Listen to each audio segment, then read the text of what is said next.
Kalau pada dasarnya perkawinan itu dibentuk oleh Allah itu kan sebenarnya baik ya. Makanya Tuhan menciptakan Adam dan Hawa ya, membangun rumah tangga yang baik, yang takut Tuhan. Kalau istilahnya Muslim kan sakinah, mawaddah warahmah. Iya. Nah, terkadang yang terjadi itu justru tidak seperti itu gitu ya. Nah, saya sudah lakukan ya seperti Bapak bilang tadi ya. Setiap sebelum mulai kategorisasi pra perkawinan itu biasanya saya mulai dengan coba kalian cari sisi, saya minta 10 biasanya. Coba sebutkan 10 yang baik yang kamu lihat dari pasanganmu dan 10 yang tidak baik. Jadi saya pisahkan mereka begitu ya, saya kasih kertas. Dan ternyata yang tidak baik itu banyak dibanding yang baik. Lalu saya lanjutkan pertanyaan saya sama mereka. Loh, kalau kamu udah lihat banyak yang nggak baik, kenapa kamu mau kawin gitu kan? Logika berpikirnya begitu kan? Nah, lalu jawaban mereka ya kami itu selalu yakin bahwa dia akan berubah. Nah ini kadang-kadang maaf ya kita harus perhatikan dua hal yang berbeda dalam membangun rumah tangga. Ada yang namanya karakter itu tidak bisa dirubah karena itu udah tabiatnya gitu ya, bawaannya udah begitu. Kalau orang Jawa, watuk iso diobati tapi watak ora iso diobati. Tapi kalaupun ada yang bisa berubah ya bersyukur. Sikapnya yang bisa berubah. Saya selalu katakan rumah tangga itu seperti perumpamaan bawang bombay. Kalau orang masih pacaran itu masih pencitraan. Betul kan? Memang kalau sudah berumah tangga, apakah kalian selalu akan dandan cantik begini? Enggak kan? Pasti kalian akan dikasih lihat sisi kalian yang sebenarnya. Oh saya tuh kalau di rumah sukanya pakai dasteran gitu ya. Sebenarnya nggak terlalu suka banget lah dandan wangi-wangi gitu kan. Tapi kalau pasti pacaran tuh kan orang masih berusaha memunculkan yang baik-baik dari sisinya masing-masing gitu. Maka saya bilang itu seperti bawang bombay. Setelah kamu membangun rumah tangga itu kan selapis demi selapis itu akan terbuka. Masuk dalam rumah tangga itu tidak boleh ada kata begini. Saya menyesal tahu kamu kayak begini. Nggak bisa. Itu udah closing kalau menurut kami begitu ya. Karena dari awal kita selalu menanamkan ini kepada jemaat bahwa apa yang sudah dipersatukan Tuhan tidak boleh diceraikan manusia. Makanya lebih baik gagal di awal daripada kemudian sudah berjalan 15 tahun, 10 tahun, kemudian closingnya hanya karena persoalan sepele begitu. Termasuk dalam KDRT itu tadi. Betul, KDRT. Kadang-kadang persoalan sepele juga banyak Pak, yang bisa mengarah pada perceraian gitu kan. Nah, kalau KDRT, nah ini yang masih sulit Pak. Kadang-kadang mereka menghadap saya tetap akan cerai. Saya tanya, kalau dalam posisi saya sebagai pendeta, saya tidak membenarkan itu. Apapun alasannya, saya bilang apa yang sudah dipersatukan Tuhan tidak boleh diceraikan manusia. Nah, tolong dicatat Bapak Ibu Saudara bahwa perceraian itu yang menentukan bukan gereja. Misalnya contoh ya kasus begini, saya memberi konseling buat mereka bahwa mereka tidak boleh bercerai. Ya kami memegang itu. Sebagai seorang hamba Tuhan kan saya tidak boleh mengatakan tidak begitu, mengatakan iya begitu untuk bercerai.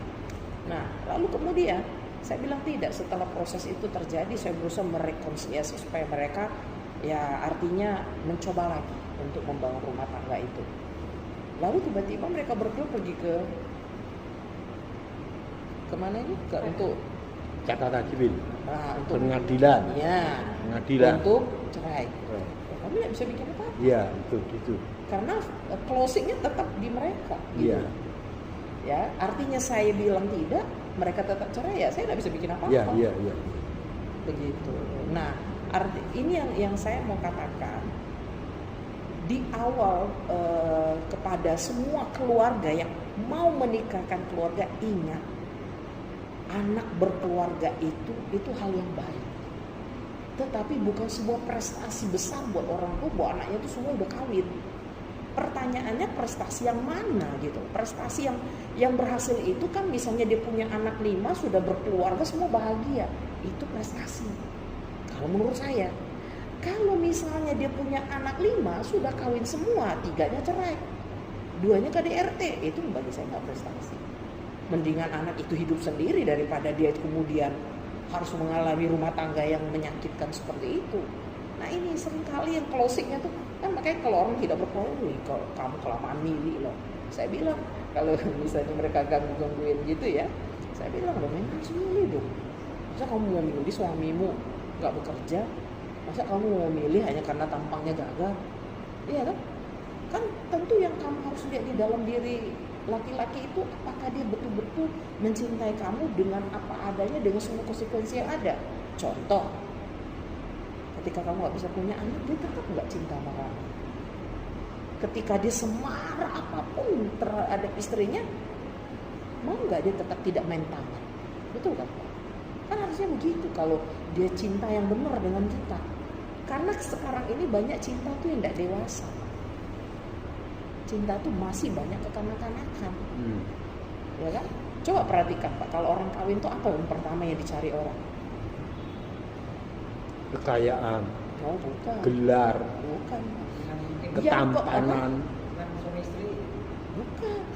Yang pertama yang selalu dicari perempuan dan laki-laki, Penampilan. betul. Bagaimana ya kita bikin pesta kita nih seperti fairy tale gitu loh, kayak itu sih yang dicari. Saya bilang biar juga dia cuma maaf, hanya keluarga besar saja yang hadir, kamu bahagia udah cukup bagi saya. Kamu bikin pesta besar-besaran terus endingnya nggak bagus gitu. Makanya selalu saya katakan, kalau saya khotbah untuk orang berkeluarga itu keras khotbah saya. Saya bilang pernah masuk keluarga diam. Saya nggak peduli mau mereka terima atau enggak. Lebih baik saya ngomong pahit satu kali. Karena yang saya harapkan tuh jangan di masa saya memberkati pasangan-pasangan ini, endingnya itu cerai. Sebagai pendeta saya merasa gagal juga. Sedih lihat. Itu ya. Jadi tidak cukup cinta, Pak. Cinta itu harus dewasa. Ya, apapun keberadaan suami, apapun keberadaan istri, keluarga bagaimana, itu tuh dewasa menyikapi semua persoalan. Tapi kan persoalannya tidak begitu. Nah makanya saya setuju, perempuan itu sejak dini mau membangun rumah tangga, perlu kita di agama apapun itu, menurut saya perlu kadang-kadang kita datangkan orang-orang yang punya keahlian untuk menjelaskan itu pada anak-anak muda ini. Misalnya contoh, di gereja-gereja itu misalnya yang handle PGIW, misalnya ya PGIS gitu. Coba ada berapa banyak pasangan mau berkeluarga, panggil mereka. Kasih bahwa rumah tangga itu harus begini, dari pakar psikolog, dari unsur pendeta, dari unsur apapun lah itu ya. Bisa kan dibikin di misalnya contoh di Madiun, dikumpulkan dari sudut Kristen, dari sudut Muslim, dari sudut Buddha, Hindu kan. Itu kan membekali mereka, lalu masuk Komnas HAM, ya tuh kasih tahu hati-hati seperti ini, lalu masuk dari unsur kepolisian, kalau orang seperti ini bisa disanksi. Jadi mereka terbuka matanya, gitu. Padahal kan Komnas HAM itu juga akan menutupi kan siapa orangnya, tidak mungkin digubar.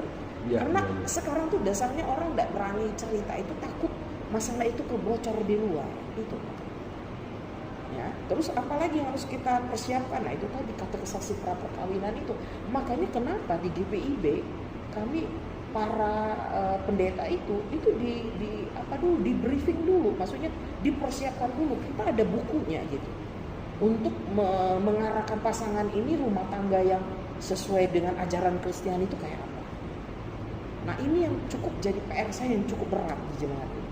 Karena semua orang tuh inginnya saya cepet-cepet kawin gitu. Bagi saya itu tidak salah, cuman tolong sabar dulu gitu. Makanya saya katakan kepada ini kayaknya saya harus merubah mindsetnya.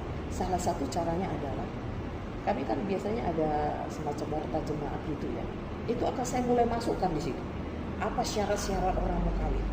Jadi supaya mereka tahu, kalau mereka tanya, loh, Bu, saya mau dipercepat, nggak bisa, Bapak sudah lihat kan, ini sudah berbulan-bulan, bertahun-tahun kami masukkan ini data ini bahwa minimal orang harus diikutkan katekisasi itu 3 bulan sebelum hari. Makanya makanya jangan ditentukan dulu tanggalnya kapan. Harus begitu kan. Masjid, gereja harus ambil sikap soal itu. Supaya kalau kita tidak mencegah dari awal, ini bahaya. Bahwa berapa banyak sasaran kekerasan itu terjadi pada perempuan. Kalau gereja, masjid tidak punya peran di situ. Itu yang harus mulai kita sikapi. Nah, terus kemudian yang kedua ini dari saya ya Pak. Gereja tuh harus mulai membuka hati melihat domba-dombanya gitu. Ya, salah satu kekunjungan. Kasih tahu mereka, kalau kita cuma ketemu di gereja sambil lewat, mereka nggak punya klik dengan kita. Coba kalau kita datang kunjungan, mereka jadi nyaman kan, nyaman dengan kita, merasa ternyata pendetanya enak ya diajak bicara. Itu pasti dengan sendirinya mereka akan datang. Ada waktu nggak? Bisa saya cerita, ada yang mau saya ngomongin. Nah itu hal-hal yang seperti itu Pak. Jadi artinya yang saya mau katakan ini dari versi saya selama saya menjadi gembala itu yang saya ya, tetapi saya juga saya juga anti dengan orang keras begitu, dengan kekerasan dalam rumah tangga juga saya nggak suka itu, kasihan. Tetap yang jadi beban itu pasti selalu ujungnya anak. Nah kalau anak ini makin dewasa itu akan memunculkan trauma-trauma yang tidak selesai, ditangani oleh psikis yang khusus itu menangani anak-anak seperti ini, itu bahaya. Seperti disampaikan Gus Hana tadi. Nanti akan ada muncul anak-anak masa kini yang menjadi orang yang tidak mau lagi mengenal laki-laki dalam hidupnya, itu fakta.